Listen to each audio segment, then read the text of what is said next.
Mount Everest has always been a place of interest to me, but I've only ever heard about the climbing side. Mount Everest, however, is a much more complex place.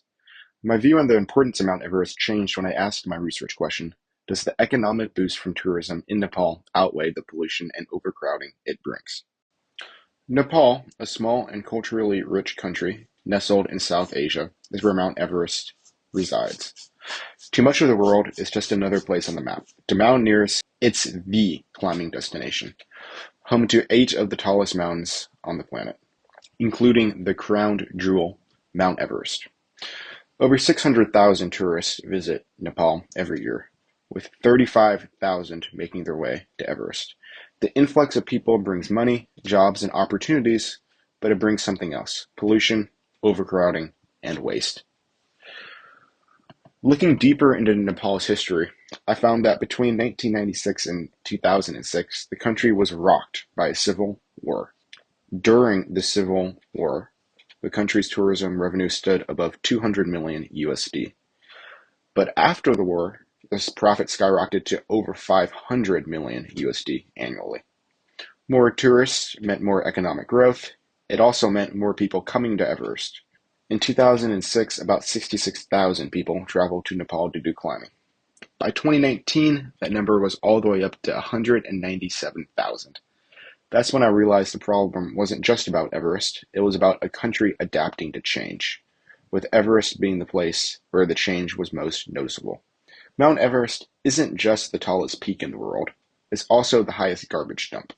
28,000 pounds of human waste accumulates there every year. It mixes with melting snow, polluting water supplies for both climbers and local communities.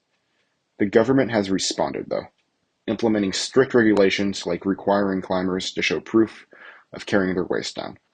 But even with more regulations, the waste issue that plagues Mount Everest continues. I then uncovered another aspect of Everest's pollution problem: microplastics.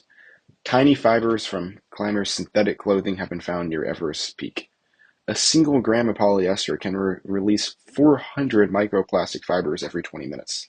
The mountain is now coated with billions of them. And that's just the invisible waste.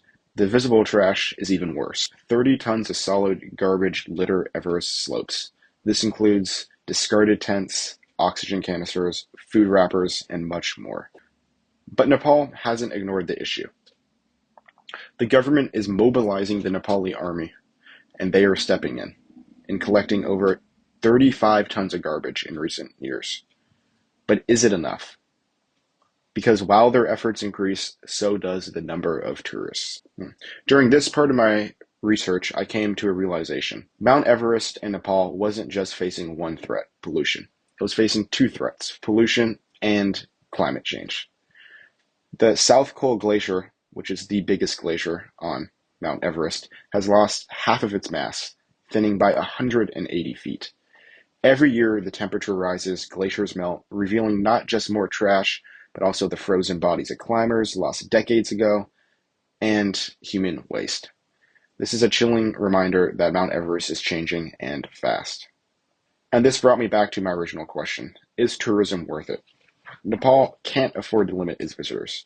It depends too much on revenue. Global warming is beyond the control of the Nepali government, as it's a global issue. But pollution, that's something we can act on.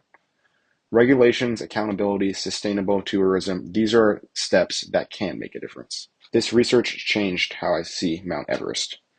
It's more than just a peak to be conquered. It's a fragile ecosystem, a cultural relic, and a source of water for thousands of people.